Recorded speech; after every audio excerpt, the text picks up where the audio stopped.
Good afternoon. We are calling the Ordinance Committee meeting of October 7th to order. Can we start with a roll call? Councilmember Jordan? Here. Mayor Rouse? Here. Chair Sneddon? Here. Thank you.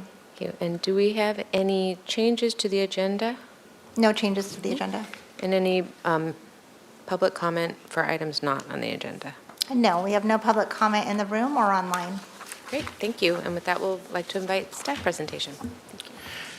Good afternoon, Chair Sneddon, Mayor Rouse, Councilmember Jordan. My name is Cesar Barrios. I'm the Waterfront Business Manager. And today, I also have with me Ms. Nicole Tellis. She's our Waterfront Parking Supervisor. And today, we bring to you a recommendation to amend Title 17 of the Municipal Code to allow a pay-by-play system in waterfront parking lots. I'll start with a little bit of background. So the Waterfront Department operates 8 parking facilities, which include roughly 2,600 parking stalls along the coastline from Ledbetter Beach all the way to East Beach. Among these facilities, we have Stearns Wharf and Harbor Main. These 2 locations are staffed, and we use revenue control systems, point-of-sale registers to operate this specific location. We have the booth, the gates, ticket columns, as well as an LPR or license plate reader system, similar to what downtown has. It's worth pointing out that the amendment for today does not include these 2 facilities, so there will remain staff locations as usual. This pertains primarily to our self-pay lots. The other 6 parking facilities operate the self-pay parking system, which we call Pay and Display. A system that the Waterfront Department adopted back in 2011. And this system requires visitors to, upon purchasing their parking session, to display the receipt on the vehicle's dashboard for parking enforcement to identify. These lots include the range from the Ledbetter parking lot, Harbor West, then jumping over the harbor to Palm Park, Garden Street, and then the 2 parking lots adjacent to the Cabrillo Pavilion.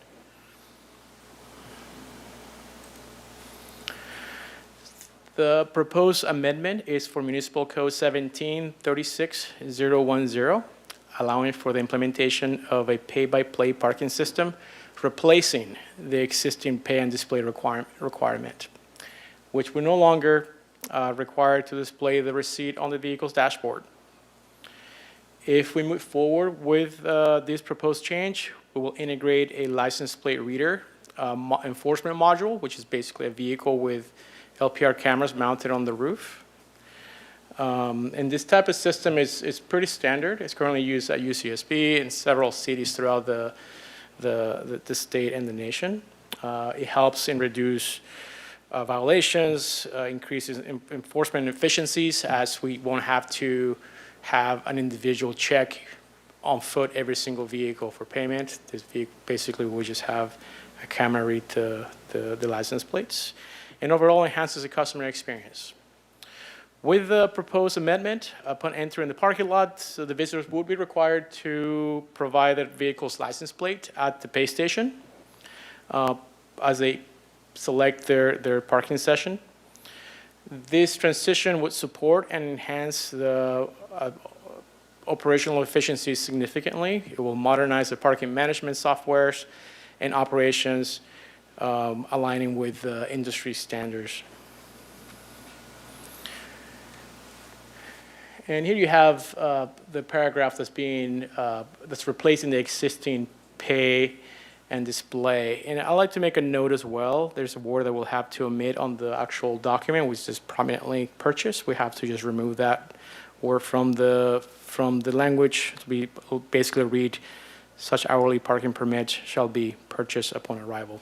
Just a clarification, as you may see that in the council if you move forward.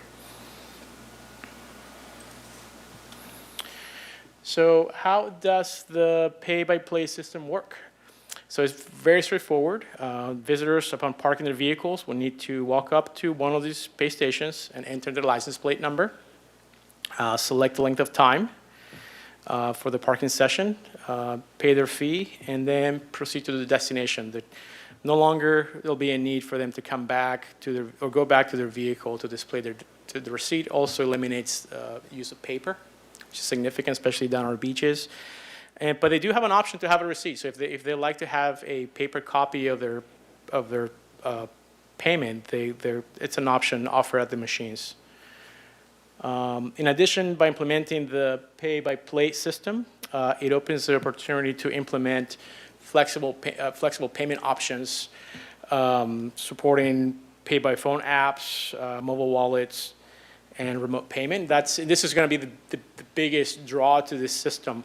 So, for example, if you're parked at Ledbetter Beach and go on a bike ride and decide to have lunch at the restaurant on East Beach, you can extend your parking session from your mobile phone or watch. We're not there yet with that process, but this parking system will lay the foundation to do that. And there's a lot of options that we have been exploring for many, many years.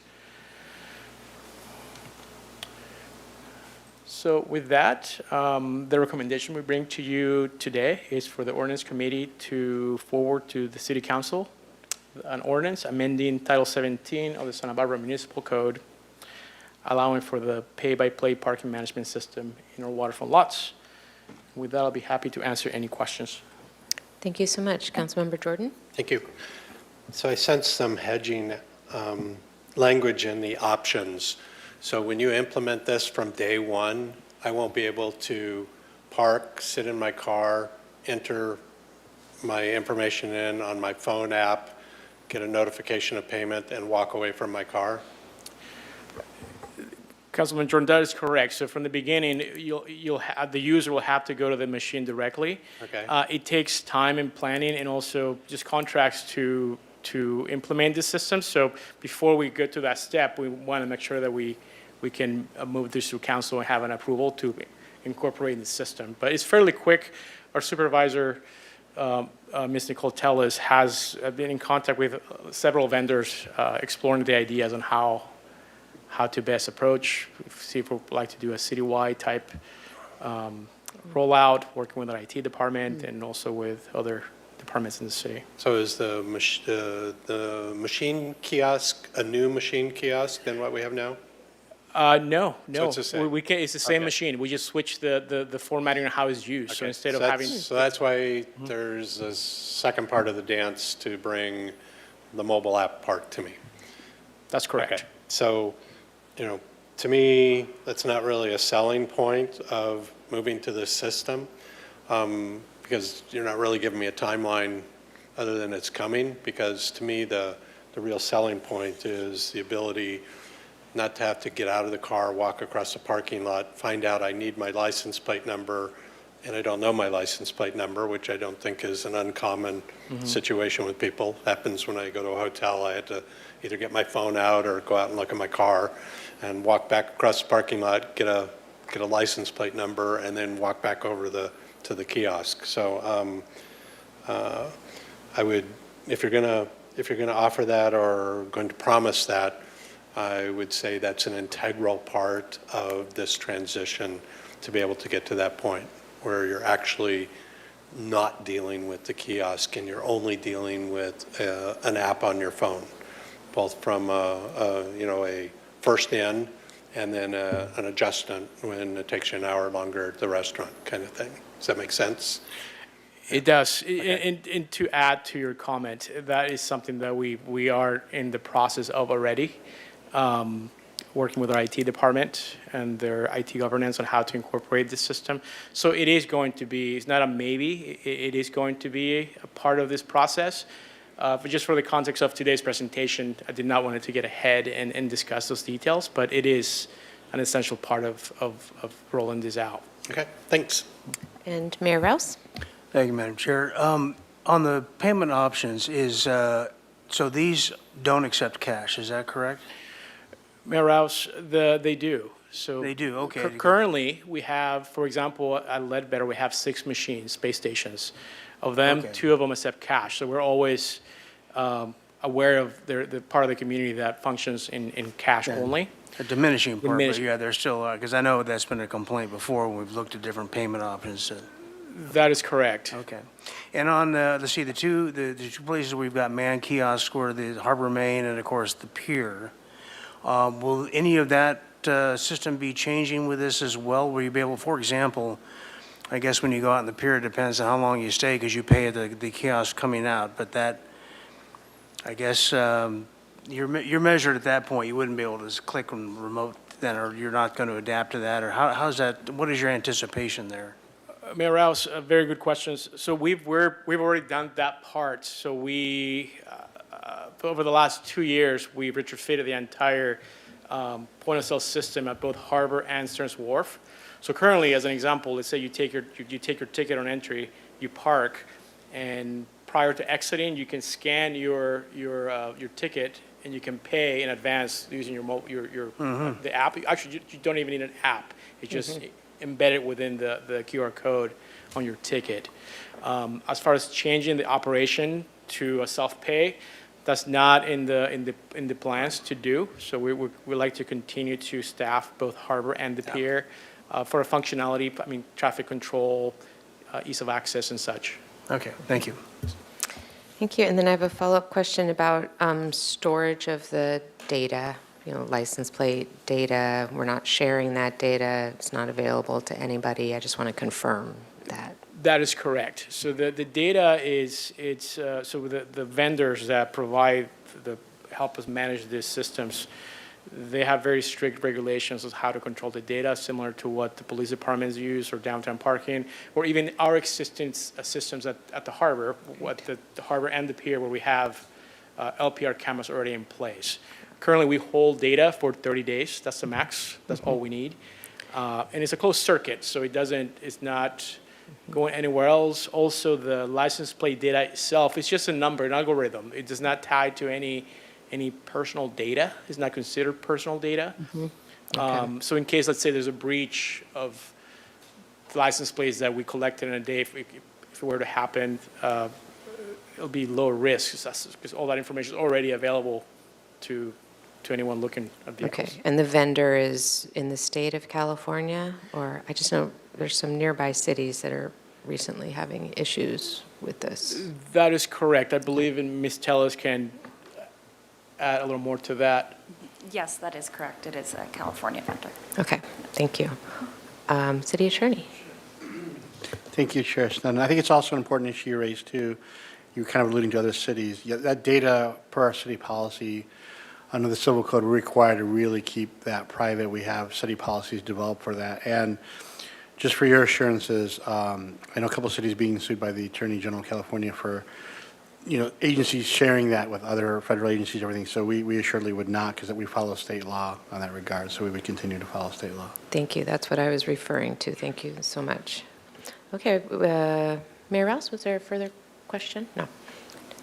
Now you see how that happens. Okay. Okay. Well, comments, I'm very excited about this. Thank you. Having the waterfront pass is, of course, the number one thing people could do, but having to go to get the ticket, buy the ticket, put it in the window, and then worry that you might get a ticket in the interim time. So this is real progress, and I think once the apps and everything get going, that just be even better. So are there any other comments on this item or a motion? Oh, sorry, I should have commented last. Is there a motion? Sure. So I'm just going to note that there's no public comment on this item. Oh, thank Okay. you. So I'll move forwarding this to council. Second. Oh, wait. With removal of the word prominently. Yeah, with the removal of that word prominent, prominently not displayed. Thank you. Second. And- So motion moved by Councilmember Jordan, seconded by Mayor Rouse, that the ordinance committee forward to City Council for introduction an ordinance of the Council of the City of Santa Barbara amending the Santa Barbara Municipal Code, amending section 17.36.010 to allow pay-by-plate in waterfront parking. We ready Yes. to vote?